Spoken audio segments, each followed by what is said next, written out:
We will request our director, Professor R.T. Krishnan, to deliver the welcome address.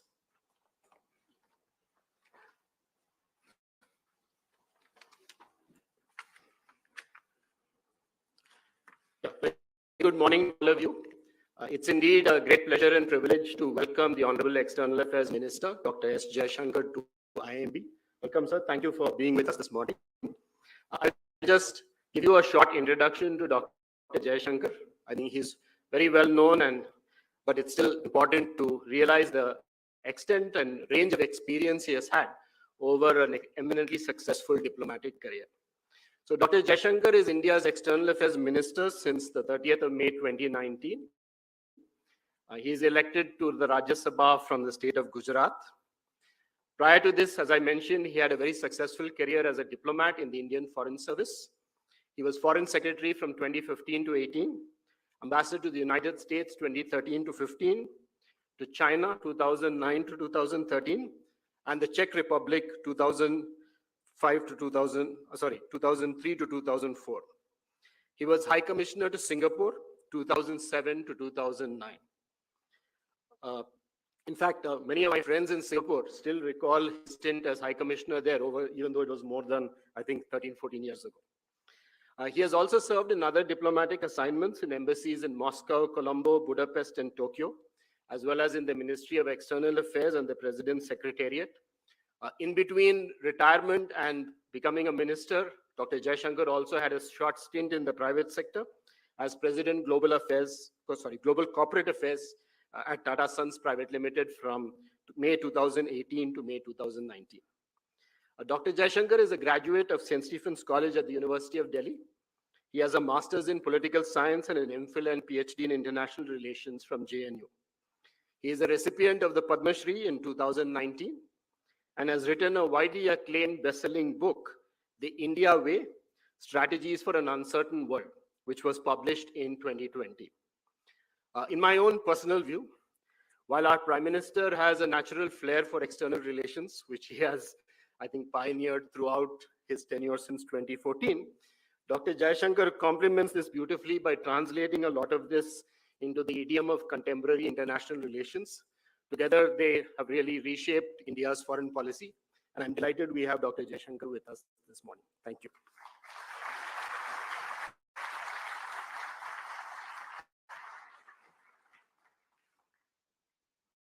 Thank you, Director. We request our esteemed guest, Dr. Jaishankar, to address the audience.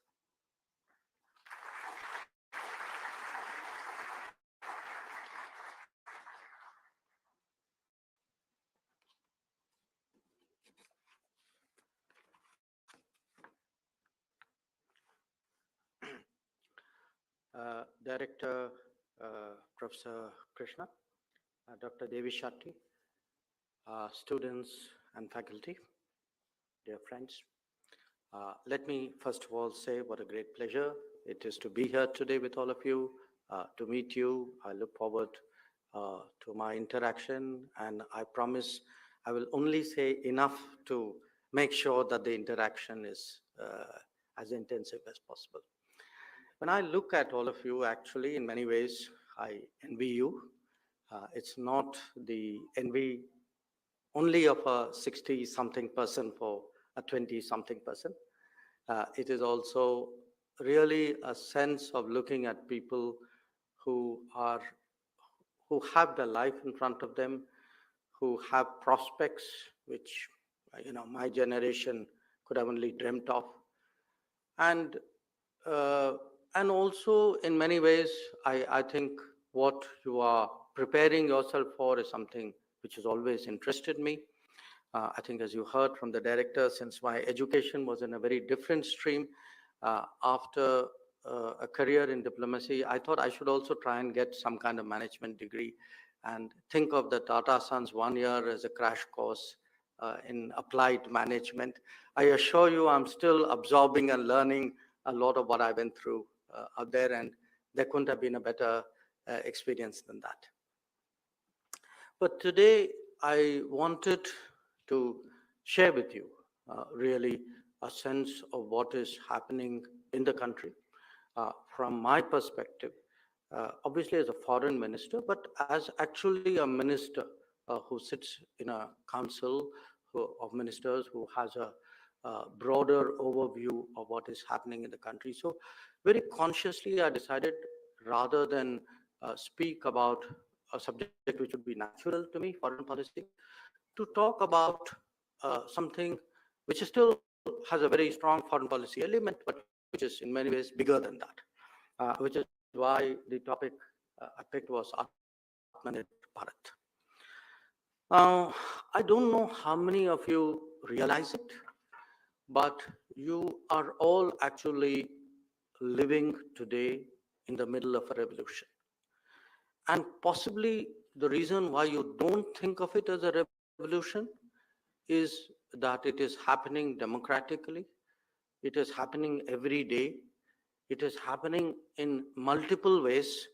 So uh, life around you is actually changing so dramatically and so deeply that the India which you will step into in terms of your work career will actually be a fundamentally different India than possibly when you entered this institution. And I would give you that sense, not the way you hear it conventionally from a minister, but I want to set it off against a kind of global context. And bear with me on this comparison. You would have heard, of course, of Jan Dhan Yojana, the fact that the government took a decision to connect people who didn't have bank accounts to banking. And this was a very profound decision because through this entire COVID period, we were actually able to put money into people's accounts, the people who needed it the most, because they were connected to banking. Now, the scale of it was 300 million. So think about it, the last 8 years, 300 million people, which is about 80% of the population of the United States, actually entered the banking system because there was a vision and a policy and a delivery which made them do that. Or let me give you another example. There is a huge scheme to actually connect houses with tap water. And this is not just because water is life, it is a very fundamental issue to public health, because the diseases which come from not getting clean water, it's huge. Now, the beneficiaries of what we call Har Ghar Jal are 450 million people. So in these 8 years, actually, 450 million people, which means really the population of European Union, has actually got connected to tap water. Let me give you another scheme about which you would have heard a lot, which is replacing firewood in kitchens with LPG cylinders. The beneficiaries of that are 80 million, the size of the population of Germany. Or there is a scheme actually to fund housing, urban housing and rural housing. It's called Pradhan Mantri Awas Yojana or Gramin Awas Yojana. The beneficiaries of that are 115 million, which is almost the population of Japan. There is, through the COVID period, and even today, actually, we provide food to people who are ration card holders, who are really the vulnerable, needy sections. And again, 810 million people benefit from this every day. 810 million people is more than all of the European Union and the United States put together. So when I throw these numbers out at people in the world, first of all, I don't think they believe me, but when they absorb it, and I think you should absorb it to really understand the scale of what is happening. Even something like electrification. Now, there will be societies which will say, well, those who are already connected to power will not understand the importance of electrification. But those who are not, the value that they put in it is really beyond words. Now, there was actually a scheme called Saubhagya, which connected up houses to electricity. And again, the beneficiaries of this were 130 million people, which is the population of Russia. So in even health, we are in the midst of actually spreading. Essentially, the Ayushman Bharat concept is now translated on the ground, and I think Dr. Devi Shetty knows this well, into something called Jan Arogya Yojana.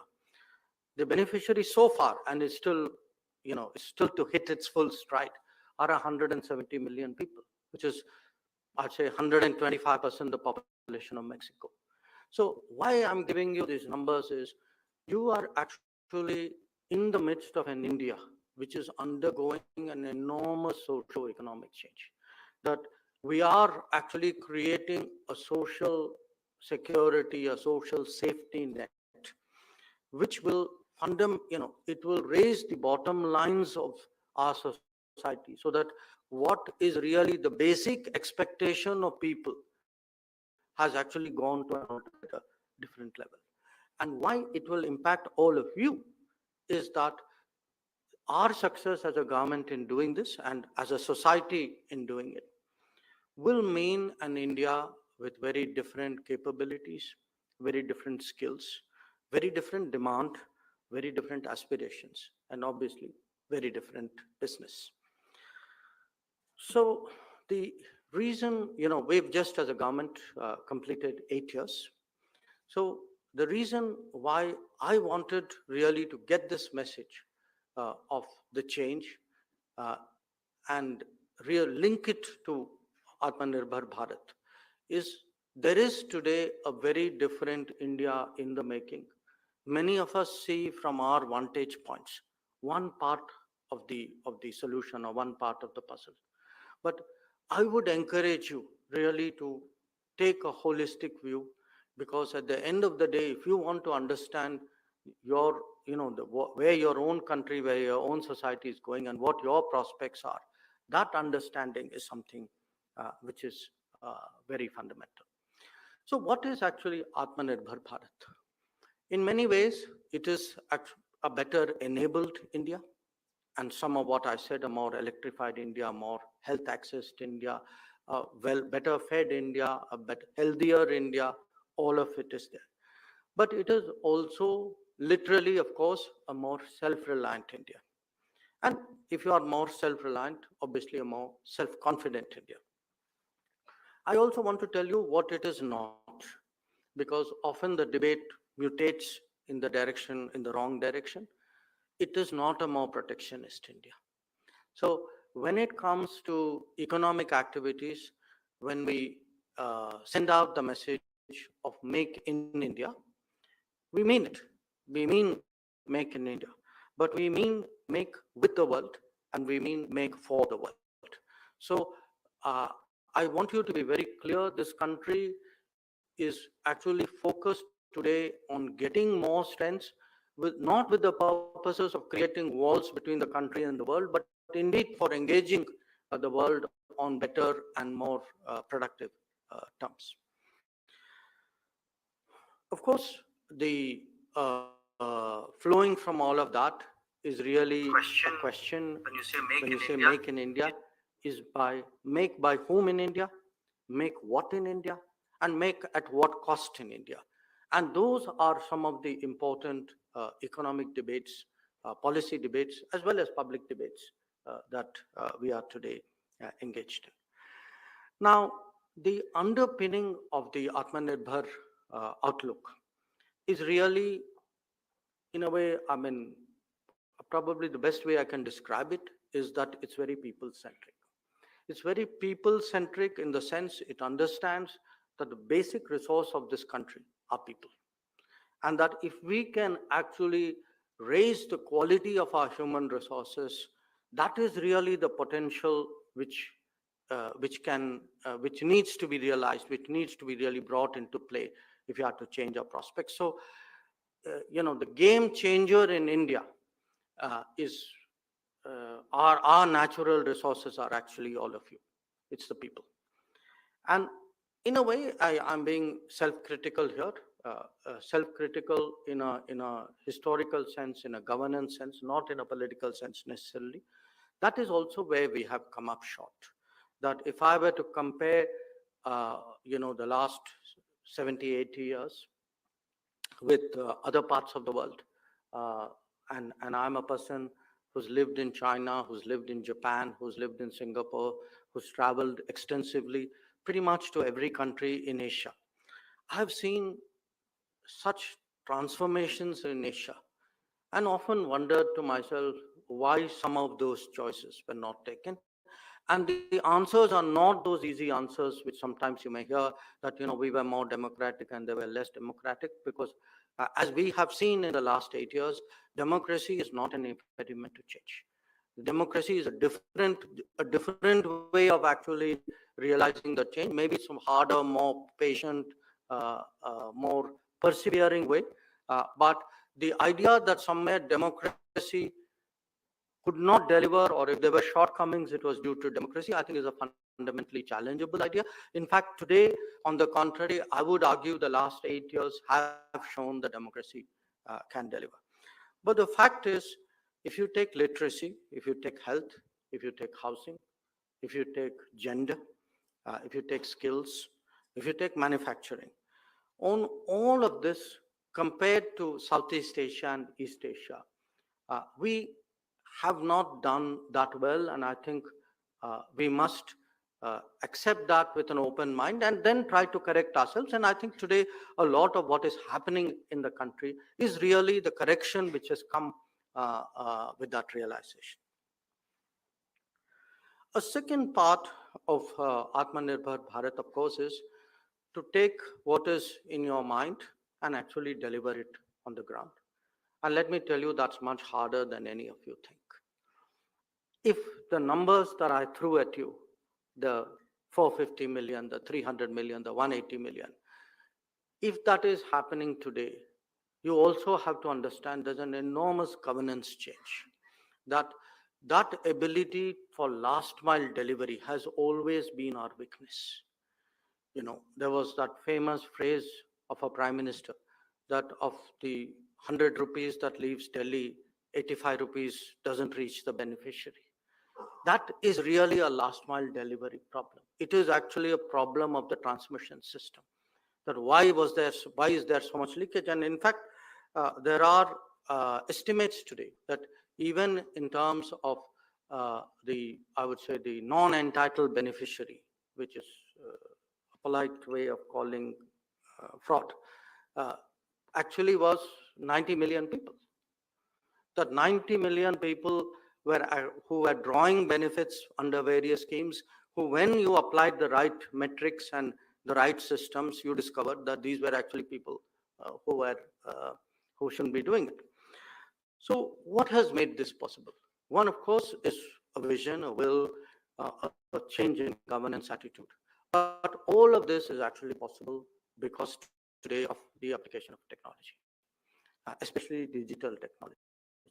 So when we go out on the field and look, are the beneficiaries getting what is coming, what is intended to come their way? That between the destination and the arrival point, what is the transmission loss? Today, we are finding actually negligible, if not zero, transmission loss. And I think that's been partially, probably significantly responsible for the scale and the success of it. But I am, in a sense, describing to you, the processes which have made this possible, the mindsets which have made it possible. But there also needs to be a belief, because you need that belief that, this is India, we have a place in the world, we had a place in the world, we must, in a sense, reclaim it. We are destined for bigger things, but they will come our way only if we actually pull up our socks and deliver where it counts. So underpinning Atmanirbhar Bharat is also a sense of India. That without that deep sense of India and India's place in the world and our own sense of our prospects, I think we would not have the ambition, we would not have the perseverance, we would not have the commitment to really push Atmanirbhar Bharat the way that we have done. Now, how does it actually happen on the ground? I would say on the socio-economic sectors, a lot of it depends today on effective realization of what are called sustainable development goals. So these were goals which were actually, laid out by the UN for realization in this decade. And if you see, a lot of the campaigns which the government has launched, the national campaigns, the flagship campaigns, many of them are actually reflective of those sustainable development goals. So if you do Swachh Bharat, I mean, a lot of it has to do with health. If you do Beti Padhao, Beti Bachao, it has to do with education, and it has to do with gender equity. If you look at, I spoke to you about the water or the housing, the Awas Yojana, the Jal Shakti campaigns. So there is, when you hear or you read in a newspaper or you hear a TV debate or you pick up something, do try to understand there is a kind of a method and a holistic vision, of really realizing these sustainable development goals, and that these various campaigns actually reinforce each other, and their effort is to change the socio-economic landscape of our country, which was the revolution that I'm talking about, and bring a human resources, transformation, which is critical to our economic prospects. The second change, of course, is physical in the infrastructure. And again, you all can see the evidence of that. It could be rail, it could be road, it could be air, it could be power, shipping. We are now, this government is really pushing the potential of waterways, for example, not just as effective transport, but as green transport. And looking at urbanization, I mean, historically, governments in India have not looked at urbanization as a serious challenge. So the very idea of smart cities was something which was quite novel when it was introduced. Then there are the means to the end, and there are tech policies, the digital policies that I spoke to you about, use of space, for example, a drone policy, the promotion, the entire startup innovation push that is coming. So a lot of that is, it's really about, in a sense, lighting that fire, releasing, creating those energies, and then using those energies to really translate it into technology, and technology in turn to translate it into delivery. But to do all that, of course, the basics come back, other than health and conditions, quality of life, comes back to education. It comes to, basic primary education, which has shown great improvement, especially for girls, but not only for girls. But it requires actually a very big change in the scaling up of our educational institutions. Now, all of you are today students of what is undeniably a premier institution of our country. It is an institution which is almost 50 years old, right? 50, yeah. So, but, when I again do comparative analysis, where we need to do better is how do you scale up premier institutions? If there is an IIM, if there were 2 IIMs and then 3 IIMs, why weren't there 5 IIMs and then 10 IIMs? And it applies across the board to all other premier institutions. And it's interesting, when we were looking at our own 8-year review, we were doing our self-audit in a way. I found, in the last 7 years, IITs, for example, have gone up from 16 to 23. Triple ITs have gone up from 9 to 25. IIMs themselves have gone up, almost doubled in number. AIMS has gone up 2.5 times in number. Universities have gone up almost, again, 50%. So we need definitely improve, primary, secondary, school joining, school retention, quality of education. But we need to massively raise tertiary education. And what we need to do really is to build a vocational education, a skills stream, because that is really what most other countries have done. I mean, if you look at anybody who's been successful in creating a modern manufacturing-based economy, a large part of the workforce actually comes from the vocational stream. So you have a big educational, again, in a sense, I would say, revolution going on. And then there is the employment part of it. The employment part of it today is in much sharper support, which is given, stronger support, which is given to MSMEs. The idea that self-employed people actually deserve support. In this country, it's very hard for someone who's self-employed to actually get loans from banks. So one of the really novel schemes, and in any system, it is very hard to persuade the system to actually say lend to a person who is, say, owner of a cart, who's running his own business. But if you actually lent to that person, they would be able to make a much greater success of it. And probably if you look at the risks of it are very, very marginal. And the idea today of actually helping the informal sector, the self-employed sector, the small and medium industries, expanding employment opportunities, including in distress times, and changing the labor laws so that you can actually also scale it up. Again, that has been a significant constriction on our growth. And side by side, this is still a very significantly agricultural country. So how do you address the challenges out there? And here too, there is a very ambitious scheme already practiced now. For many years. And on the anniversary of the government, in fact, we released the 12th installment of what was called Kisan Samman Yojana, Samman Nidhi, which was to really give financial support to farmers so that they are able to get the inputs to raise the quality of their production. And the MSP purchases also during this period have been expanded. The coverage of the MSP scheme has been expanded. And again, the agriculture sector is clearly the natural beneficiary of better water policies.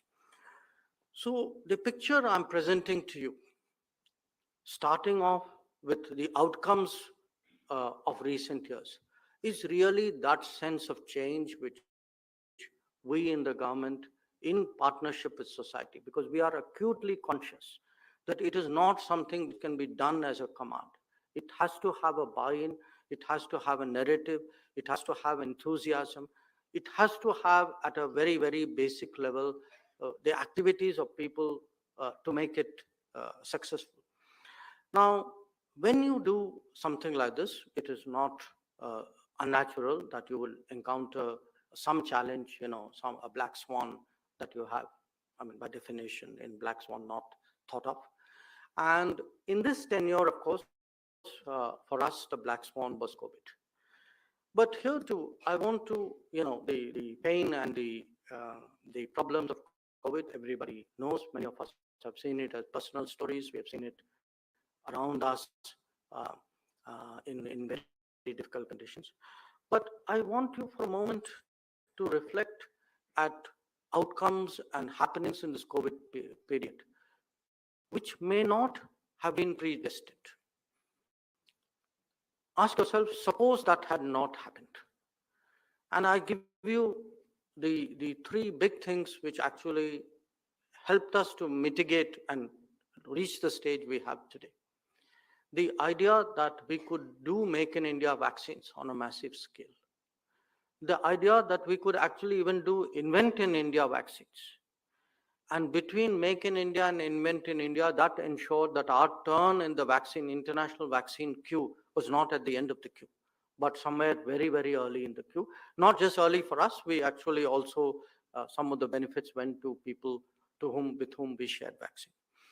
And then, again, something which we take as a given.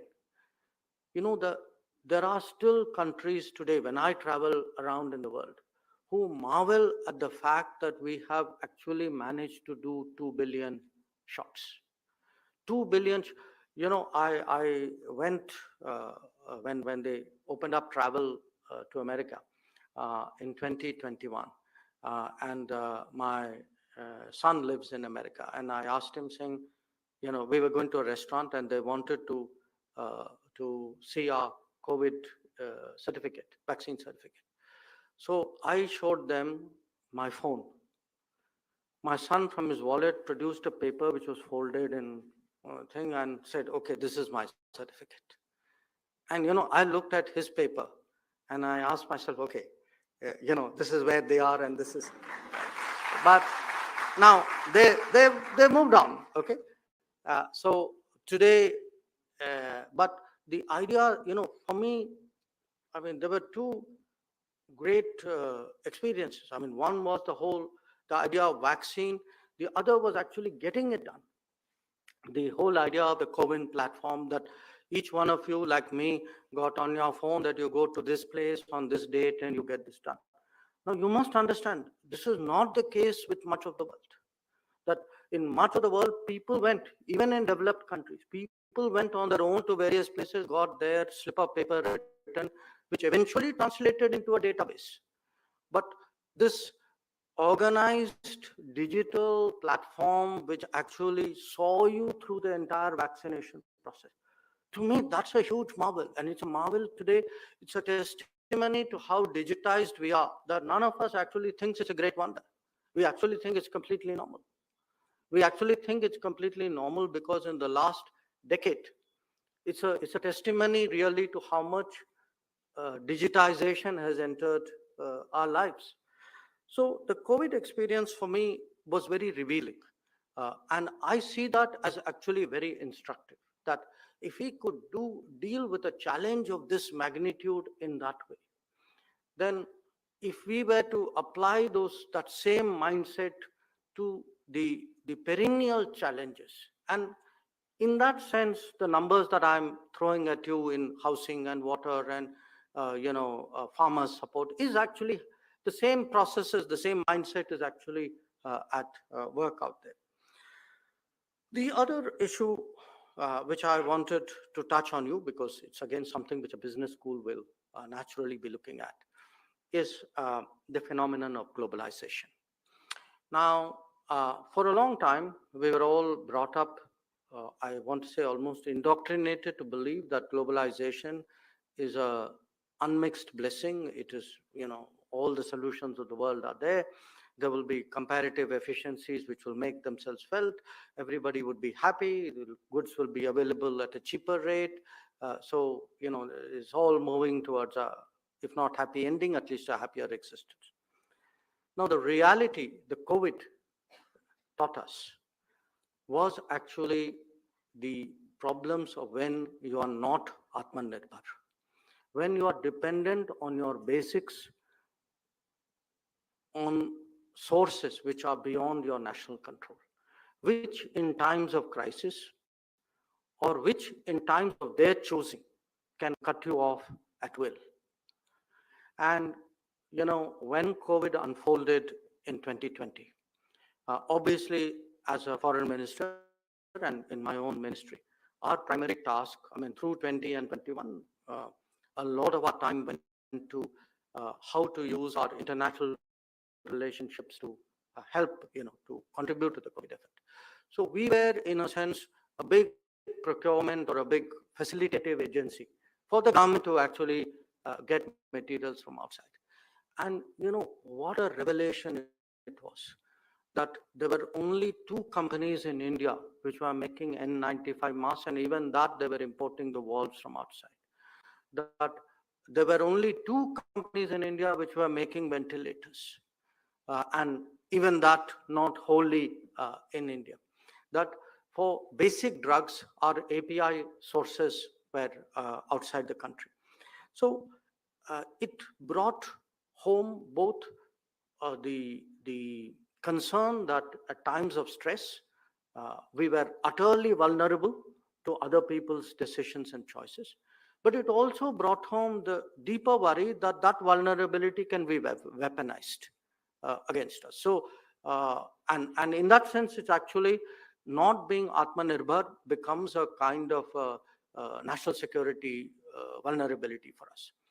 So I do think today that a large populous society like India needs to have basic capacities. In this day and age, it's obvious that everybody cannot make everything. Even large countries cannot make everything. There are supply chains. I mean, all those are undeniable facts. But the idea that we can live on the goodwill of others, that the just-in-time philosophy will work, I think that is today fundamentally challengeable. And what you see in the world today, people will admit it or not, actually large parts of the world are nationally or collectively moving to a just-in-case scenario. That you hear in Europe today saying, I'm not going to be dependent on Asia or China. You hear leave our own conversation. You hear it in America as well, when they talk about concerns of the middle class and the hollowing out of manufacturing. And that is today, to my mind, a central part of Atmanirbhar Bharat. That how do we build those capacities? It's, again, if you were to look back at the last 30 years, since the 91, 92 reforms, our growth and our employment, the trajectories were not congruent, were not even similar. There were big gaps out there. Because in many sectors, we actually got growth without the accompanying employment benefits, because often we did not develop the supply chains domestically to actually support the areas of growth. And I think today that is a very important lesson that we have learned, that in our external engagement, again, I repeat to you, we are not protectionists. We believe the world is an opportunity. We think it's a great market. We think it's a great resource source. But we have to engage it with enough capacities at home so that we are secure and we get full value of our external engagements. And while I'm speaking to you about data of manufacturing, I think to a large extent, this also applies to data. We cannot be agnostic anymore where our data resides, because where it resides, under what conditions, what firewalls, who has access, I think today that is hugely important. I don't know about you, but I would be very uncomfortable having my personal data in some places in the global geography. I think that too is a debate. It may be a debate for the IT industry, but it is a debate also, because we are a very digitized society today. So telecom, for example, the whole 5G debate is today, again, very much an Atmanirbhar debate. That, why is it so hard for our country to actually develop a 5G system? And fortunately, I have to tell you, that has been a push on the part of the government, and I'm very hopeful that we will come up with effective solutions, Indian solutions to the 5G requirement. So broadly, that is the sense I wanted to share with you today. But as I said, for me, Atmanirbhar Bharat is not just an economic outlook. It is very much an outlook of national self-confidence. National self-confidence means, again, one outcome of a globalized world is we need to see, not just see, we need to actually utilize and leverage the world as a global workplace. Because as I said, finally, our biggest natural resource is people. So more than any other country in the world, we have an ability, we have an interest today in global mobility, in a global workplace, in the movement of talents and skills. And it is to the benefit of this country. I think, again, some kind of zero-sum game between us and the world, I think that is really 1960s thinking. That this country has benefited when its people, its talent is able to traverse the world much more easily. That conviction is very strong in the government. So today, in my domain, dealing with other countries, reaching agreements, creating systems for us, for our people to move, to be employed, to go even on a short-term basis, is something which is very important. Of course, all of this is underpinned by a larger outlook of making it easier to do business. because finally, again, we've heard for a long time about India being a service economy. Yes, that is true. But a service economy should not end up as a rationalization of an inability to manufacture. So we can be a service economy, but we must be a manufacturing economy, because it is only manufacturing which can, because ultimately if your yardstick of success is not the top line of your companies alone, is not just X% growth, but actually look at the employment aspect of that growth. If actually employment is the yardstick of that, I think we will understand really what a critical role today manufacturing plays.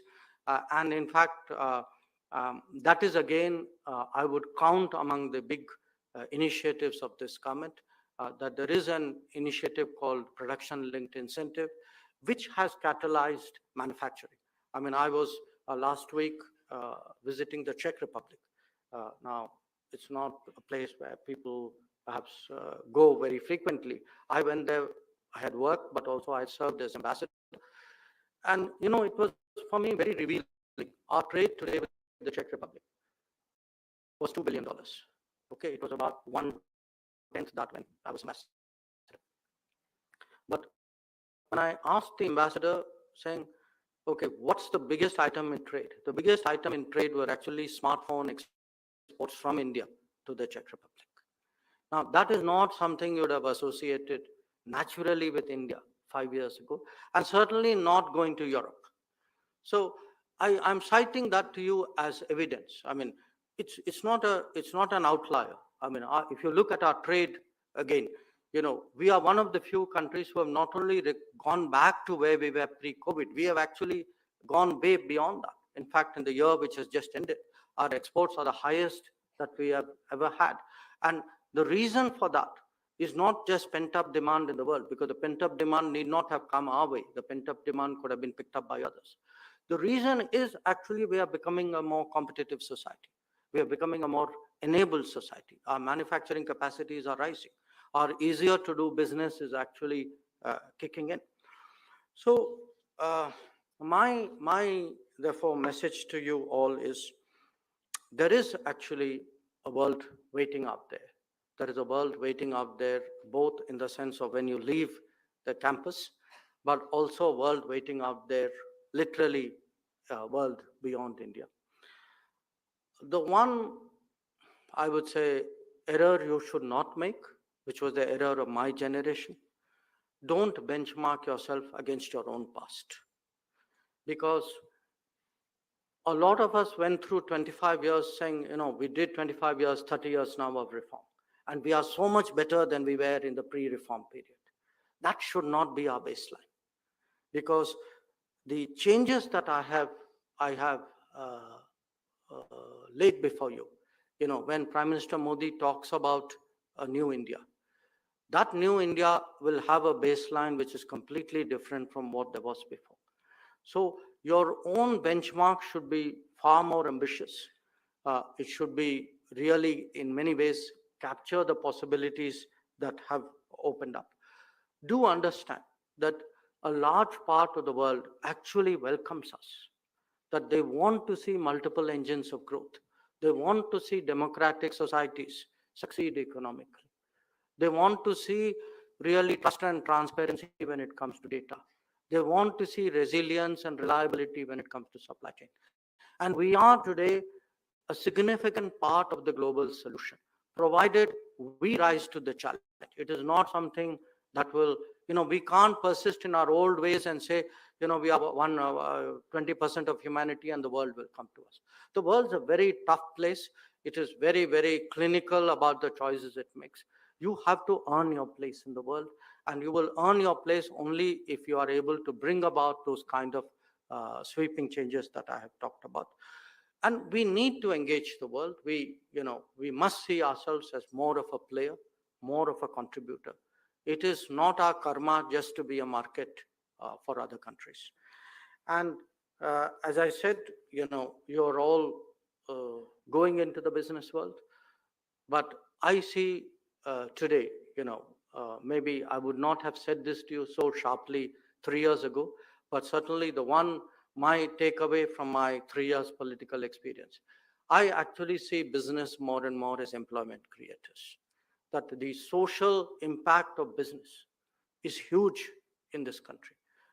We often talk of business as wealth creators, national wealth creators, but wealth is only created in a sustainable way if it is actually translated on a mass scale in an inclusive way. And so, but you are also, in that sense, part of the revolution that I spoke about. So when you step out into the world, I would say you will have to make choices and decisions. And much of that will depend on your understanding of what is happening around you.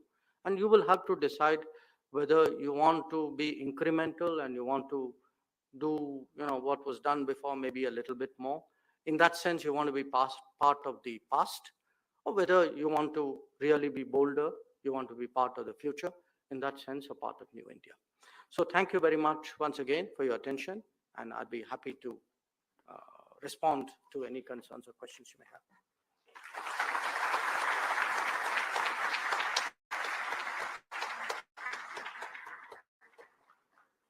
Thank you, Dr. Jaishankar, for your inspirational message.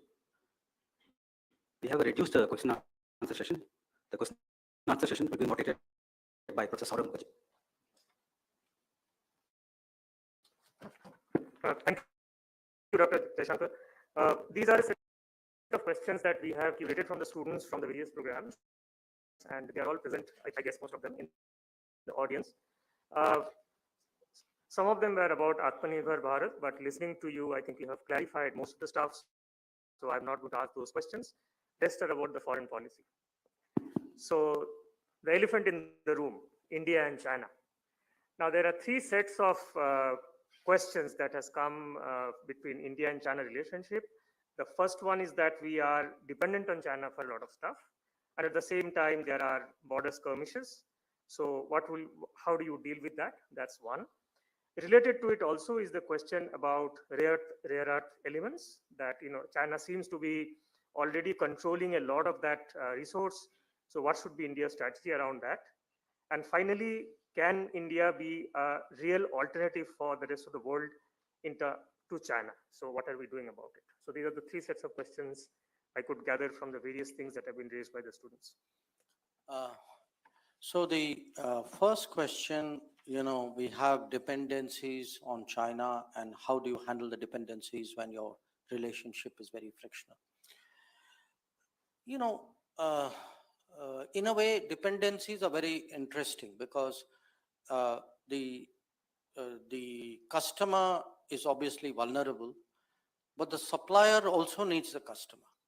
So, who leverages whom is always is not a foregone conclusion. Having said that, I accept the fundamental vulnerabilities with a very excessive exposure outside India. Which was part of the argument that I had made. And to my mind, the answer to that is that we really need to support our manufacturing in a much more sustainable way. I think we are getting it. The whole production linked incentive scheme is an example of how you can, you take 12, 13, 14 sectors and say, okay, I feel here we have the comparative efficiency, we have the capabilities, we have the resources. Focus on that, give them the support to really build it up to that level. But we need to create within our own business class, within our own society, that sense of actually sourcing within. Because quite honestly, a lot of our businesses take the easy option out. I would share with you, even when our frictions with China on the border were very high in 2020, there were some businesses who were busy actually publicly complaining that, my supply chain has got disrupted. And I wanted to say, hello, my border is getting disrupted and you're worrying about your supply chain. So you have to get out of that mentality. And when I, look at Japan and Korea, we all know those big names of, in these two economies. Look actually how loyal they are to their domestic vendor chains. And that is really how you build up an economy. So to my mind, there is no short-term fix to that dependency problem, but there is a long-term fix. There's maybe even a medium-term fix, and it starts now. It actually starts yesterday.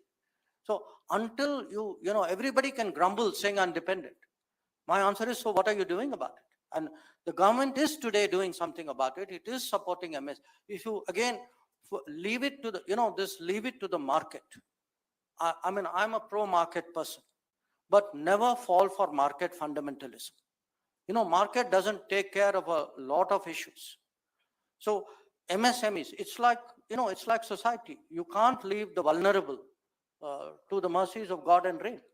I mean, it is the state's duty to help the vulnerable. I think it is the state's duty to support MSMEs and to help create a culture of those, supply chains within the country. I don't think it is economic nationalism. I think it's common sense. The second issue was Natural resources part. the natural. Look, it is true. I mean, different countries will have advantages on natural resources. On the rare earths, clearly China has a very dominant position. I'm not, I kind of have a general knowledge, understanding of that sector. I think a lot of it is many countries also shut down they were not willing to do the mining because the mining was not the nicest of businesses.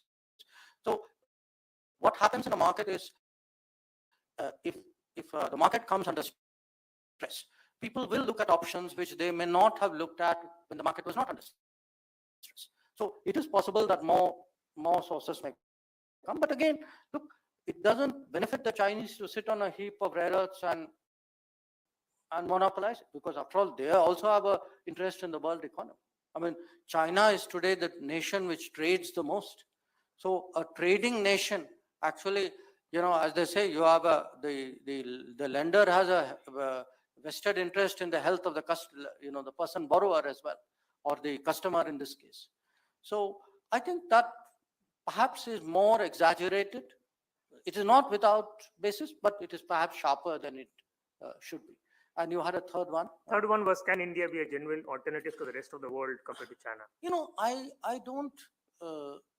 don't look at us that way. I don't look at them that way. I don't look at the world that way. I think we should look at our prospects, not because we are an alternative to somebody. We have a vested interest in our own prospects. I mean, theoretically, hypothetically, if there was no China out there, should we therefore, not do our best?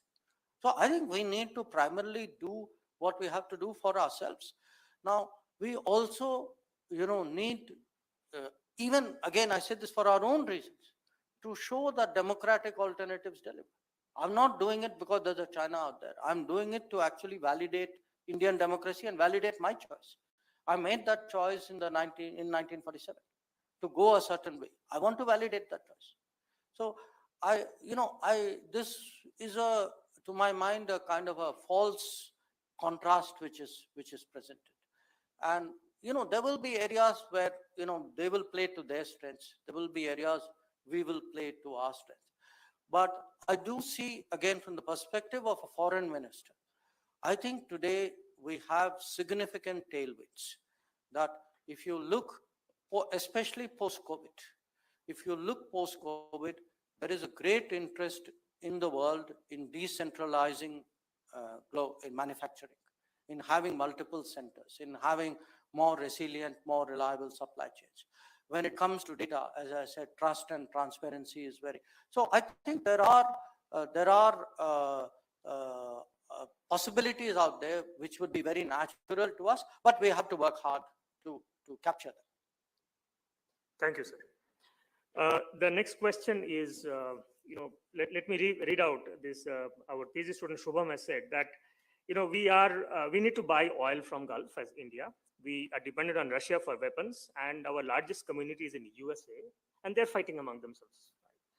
How do you deal with that, right? How do you, as a diplomat, deal with that? The clarity of that analysis is astounding. I'd like to recruit that person in the foreign ministry. So,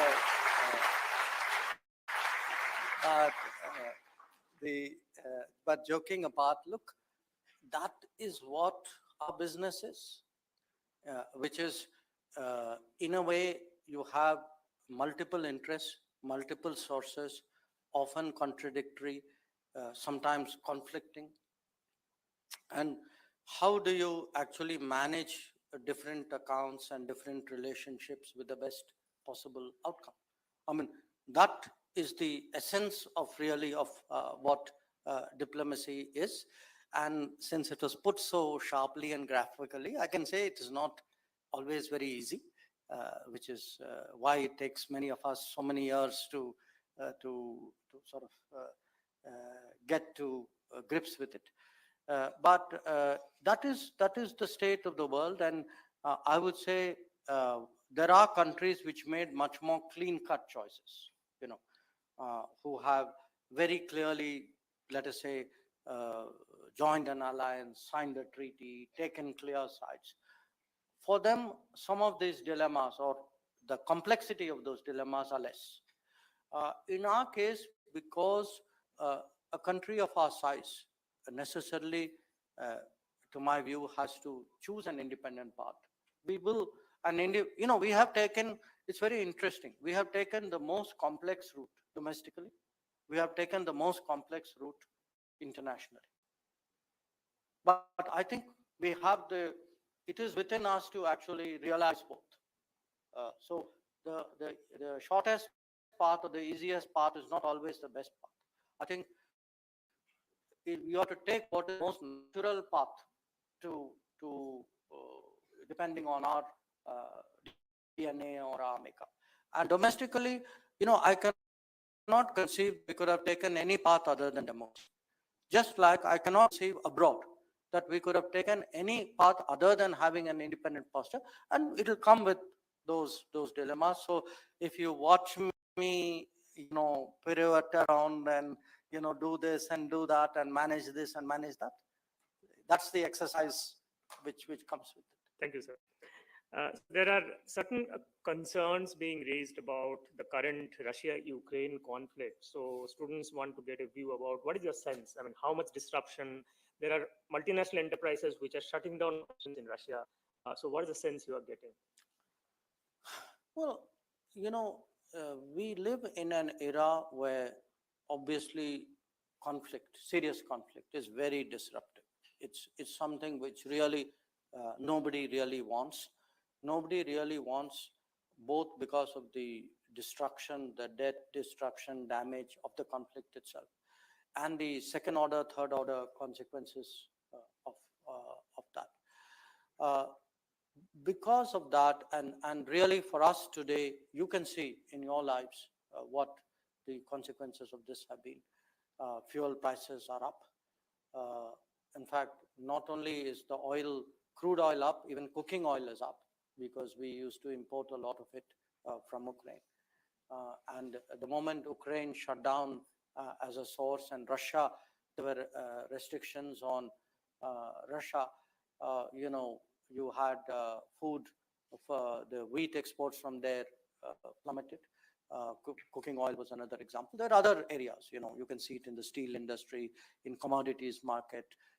So even in disruption of trade, that you actually, a container shortage, already, COVID had created disruptions in the movements of containers. So if you ask anybody in exports today, the accessing containers has become a major issue. So our interest, and I think we speak for a very large part of the world out here, is that we would like to see an early and immediate end to the conflict. We do believe that the way out is, eventually people have to get back to the table and talk about it. So Prime Minister actually has been in his conversations with President Putin and President Zelensky, been pressing that.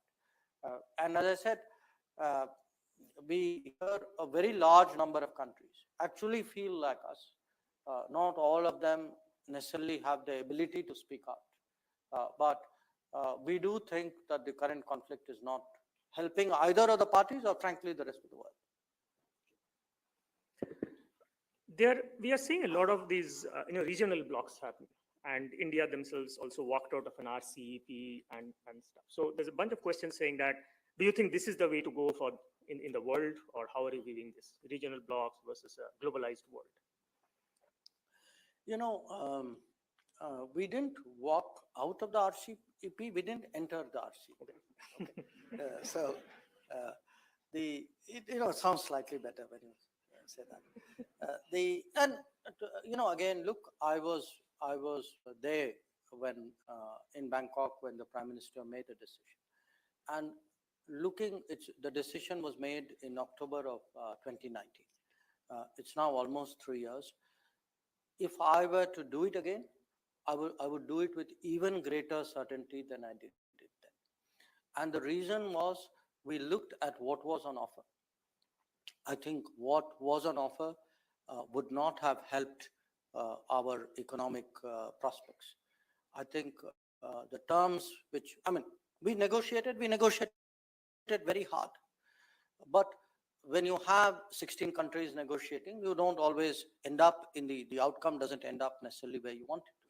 So at which stage you need to have the courage to look at that outcome and ask yourself, do I accept something, it is suboptimal, but, can I live with it? But it is so suboptimal, this is actually damaging to me. And I would say the honest answer was that it was not something which would have helped our economic prospect. Certainly, when I see today the changes which have happened since then, I am really validated in that decision. I think we need to enter into arrangements with other economies. Again, don't get me wrong, I'm not protectionist at all. In fact, if you see the last few months, we've signed an FTA with Australia, we've signed an FTA with the UAE. Our negotiations with UK have really picked up. They are moving with EU, they're moving with Canada. So then we have taken a decision in principle to support and in fact participate in the Indo-Pacific Economic Framework. So, but we need to see fair trade. We need to see that we are not put at a disadvantage systemically and structurally by the people with whom we are entering into that agreement. And I think we had those concerns, very frankly, in the case of RCEP. Thank you. And this one is personal, related, two of them. One is, what does your typical workday look like? But I'll come to the second one, which is even more interesting. Yeah. It says that at a personal level, how do you live dealing with all these conflicts? I mean, how do you deal with the stress? How do you remain normal? That's the question. There was a US Defense Secretary called James Mattis, who would very proudly say, I don't stress, I give stress. So I'm not sure I would claim that. It would that's something those who are with me would either say yes or no. But look, in a way, I was a diplomat for 40 years. Then I was in business for a year, and now in politics for 3 years. Honestly, even in those 40 years, I lived in 8 countries. And the job changes, the times, culture changes, the challenges change. I think a lot of it is a degree of adaptability and openness that you have in your mind. Quite honestly, for example, in my initial years, I didn't have that much in business. My first posting was Soviet Union. My second posting was Washington. I did a stint with the Indian peacekeeping forces in Sri Lanka. So it was much more what we call a political kind of security type career. I changed, in a very big way when I went to Japan. I mean, maybe before that, when I was in Hungary, I saw the economic changes after the Cold War. So so I actually, when I look back, I could actually put markers saying, I went to this place and I learned something different. I grew, my horizons expanded. And I said, it was not a facetious remark I made. When I joined after 40 years with a single employer, you actually are quite nervous joining something else. And you enter, what is the premier business of house of this country. And I must say, I mean, for me, it was an enormous education.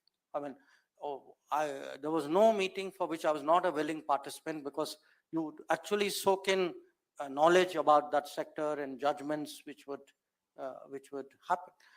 And the rest of it, I think, is a kind of a frame of mind. The one thing I must plug a government program here again, and now it's part of my. It's very important to be physically fit.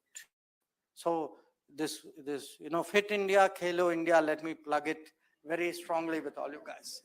And I say this as someone who, because that keeps you going. I travel a lot. I do about 50 to 60 trips a year, and spend maybe about 15, 20 days in a month on the road. But if you actually have a regime which, physical regime and that mental ability, and ideally, if you can throw away your body clock, that's perfect. That you then don't have jet lag, and that's a little difficult to do. Colonel, how are we doing on time? Are we okay? All right. So I'll hand it over to Colonel. Thank you, Doctor.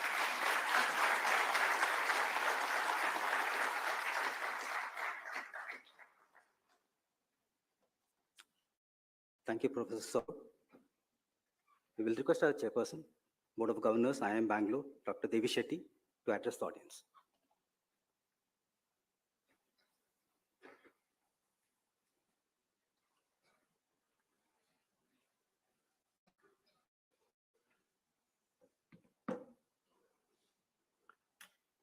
Good afternoon, ladies and gentlemen.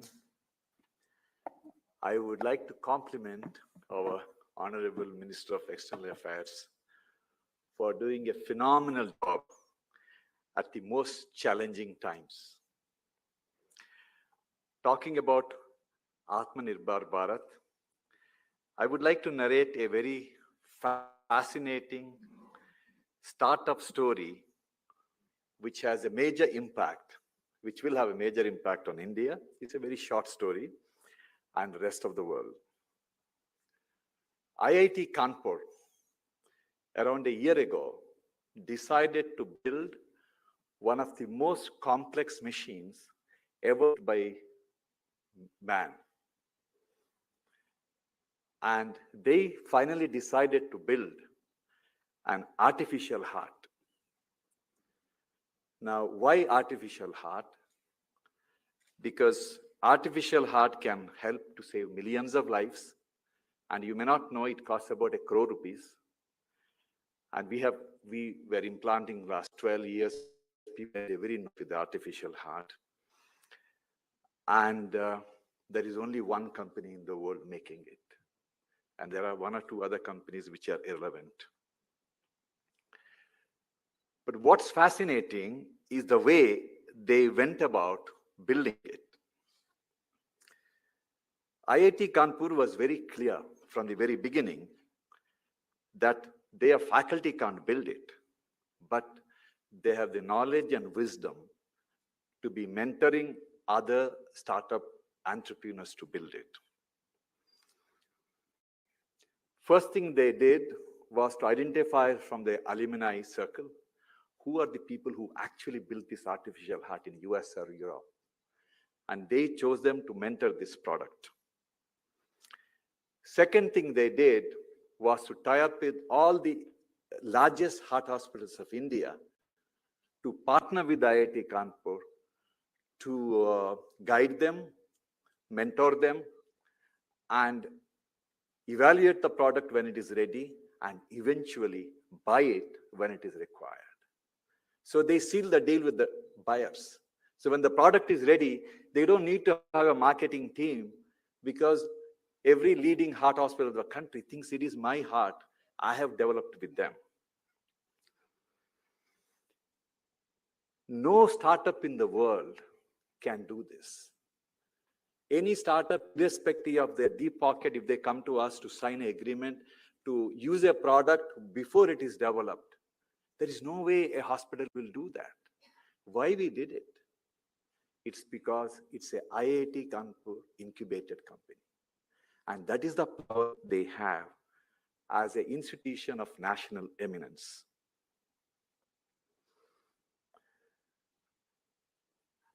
Then next thing IIT did was to search across the country for 9 brightest engineers who had some domain knowledge in different aspects of the artificial heart. And these are extremely smart, brightest people. And they all came together to build this. Again, no startup, with irrespective of how much money they have, they can get this kind of smartest people to drive one project and working together. How did IIT Kanpur do it? Because they gave everything what a smart entrepreneur wants. IIT Kanpur funded the entire project. And they gave the IP right to these young 9 startups who are building it, of course, along with the small rights for IIT Kanpur. And they even gave the first right of refusal. When the product is ready, these kids can build their own company. And they will hold their hand to build it and own it. Essentially, they created a phenomenal stage for 9 young entrepreneurs to build who will perhaps be the most advanced artificial heart in the world. And I know they will do it within 3 years. And this is the power of what an institution like IIT Kanpur can do. Now, you must be wondering why I am narrating this story in this context. If you asked me 5 years ago, what is the top national priority for a country like India? I would have said it is a healthcare, and healthcare, nothing but healthcare. Today, my answer is different. For me, the top priority for India is national defense and security. This is top priority. We are exactly like Israel, surrounded by not so friendly countries. And we need to do today what Israel has done. If any one of you have not read a book called Startup Nation, written by a friend of mine, Saul Singer, please read that book. That will give you everything what we need to do when we face a situation like this.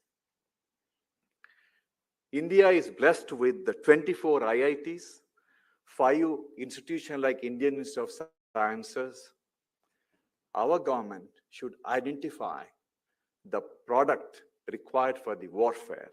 The drones, missiles, hypersonic jets, and the radar, and everything what is required. And these IITs and all these Indian Institute of Sciences should be asked to build this product as a startup, exactly like what IIT Kanpur has done. Because future war will not be fought without the technology. It's the backbone of the war, and the outcome is going to be technology. We spend billions of dollars in importing drones and all the war machines. They're all driven by most advanced sensors and the printed circuit boards and all the software. But remember, other than us, somebody else also has the on-off button control. And that happens with the manufacturer. And that is the greatest weakness.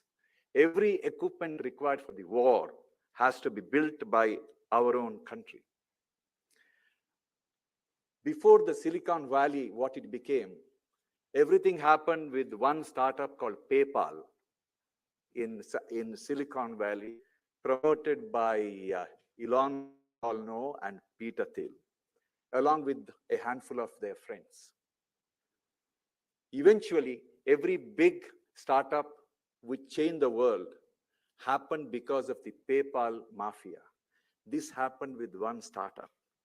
Imagine if all the 24 IITs and Indian Institute of Science, a great institution of the country, becomes a startup institution, and we become a startup world. This country in 5 to 7 years can be completely transformed. Very, very interesting about defense research and defense production is that every product from the history onwards developed for the defense is rarely used for the defense. The product what was developed, today every household item we find, every item we look at and use it in our day-to-day life has some component which was developed for the defense. Look at my profession. The CT scan, MRIs, ultrasound, lasers, which saves millions of lives, were developed by the defense, by the funding from the United States DARPA. And this is the impact defense research will have on the future of our country. We live in an amazing country. Our younger generation, all of you, you can do amazing things. I'll give you one example. Today, I work in a hospital where we use the electronic medical record, which is far ahead of any of the electronic medical records made anywhere in the world. My friends and colleagues from US and Europe, when they look at the EMR, they get shocked and surprised and mesmerized. Sitting in my dining room, I can look at every patient in my ICU. I can interact with the patient. I can interact with the nurses. I can change the medications. I can give instructions. I can even see the color of the urine what the patient is passing. And all this was created by just 100 software engineers. Good number of them are barely coming out of the engineering school, guided by some domain experts and by passionate doctors. And it was done at a price which is a tiny, tiny fraction of what US and Europe will pay in just a matter of 5 years. So I have no doubt that our younger generation will make Prime Minister's dream of Atmanirbhar Bharat a reality if only we give them a platform to make it. This is the possibility, and I would like to congratulate, I just want to reiterate, Dr. Jaishankar, that Indians are truly privileged to have you as our Minister of External Affairs. Thank you so much.